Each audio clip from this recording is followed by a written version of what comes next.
ले चलिए, मैं उनके प्रश्नों का उत्तर दूंगी।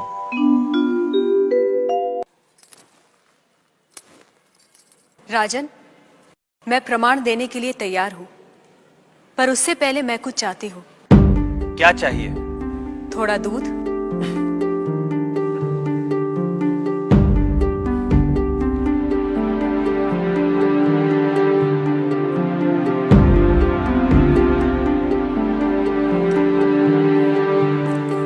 राजन, इस पात्र में आपको क्या दिखाई दे रहा है?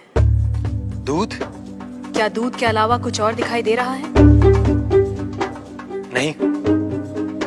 पर मुझे तो मक्खन भी दिखाई दे रहा है। क्या आपको मक्खन दिखाई दे रहा है?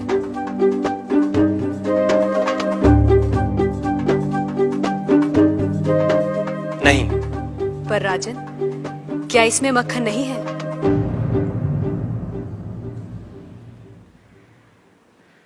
है। जैसे दूध के कण कण में मक्खन है, मक्खन के कण कण में घी है, वैसे ही ईश्वर सृष्टि के कण कण में भिन्न भिन्न रूपों में है, जो है पर दिखाई नहीं देता।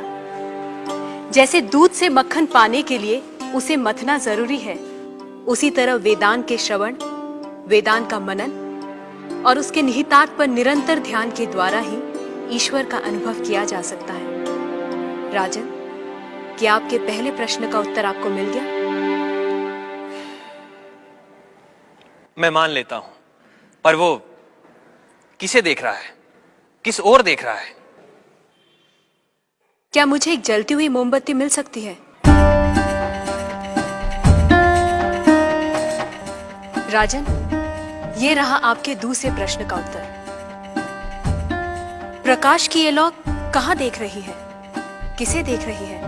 ये सभी को देख रही है। सभी और देख रही है। राजन, जिस तरह इस मोमबत्ती का प्रकाश चारों ओर फैला हुआ है, उसी तरह ईश्वर की चेतना चारों ओर फैली हुई है, और उसी चेतना के कारण हम चलते हैं, बोलते हैं और सुनते हैं। जैसे ये प्रकाश सभी ओर देख रहा है, वैसे ही ईश्वर सभी ओर देख रहा है।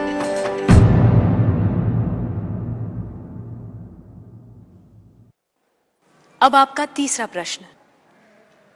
वो इस समय क्या कर रहा है? राजन, इस समय मैं आपके प्रश्नों का उत्तर दे रही हूं, इसलिए मैं तुम्हारी गुरु हूं और तुम मेरे शिष्य। पर मैं खड़ी हूं और तुम बैठे हो।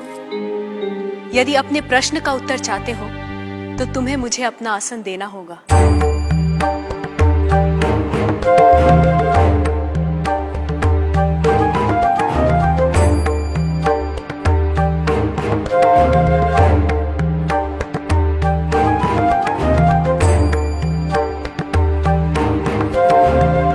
राजन, ये रहा तुम्हारे तीसरे प्रश्न का उत्तर।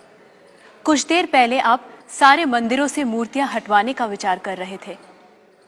इस समय आप ईश्वर के बारे में फिर से विचार करने लगे हैं।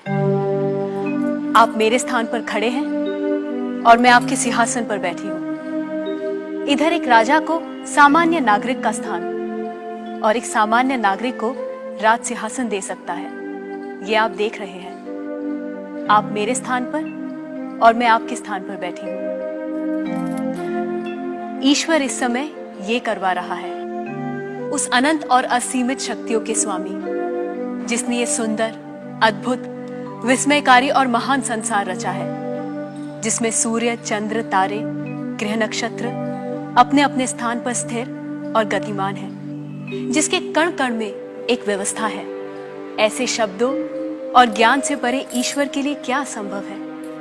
कहिए राजन, क्या मंदिरों से मूर्तियां हटवाई जाएं? मूर्तियां तो उस ईश्वर की प्रतीक है, उनका मूर्त रूप है। वह सर्वज्ञ, सर्वशक्तिमान, सर्वव्यापी ईश्वर सर्वत्र है। किसी ने उसको पत्थर में पाया, किसी ने पेड़ों में, किसी ने शब्दों के माध्यम से, तो किसी ने प्रार्थना करके। वही परमात्मा अनेक नाम, रूप और गुणों में व्यक्त होता है, और कोई उन्हें अरूप और निर्गुण आत्मा के रूप में जानते हैं। ईशास्माद्वातः पवते ईशोदेति सूर्यः ईशास्मादग् इति पञ्चम इति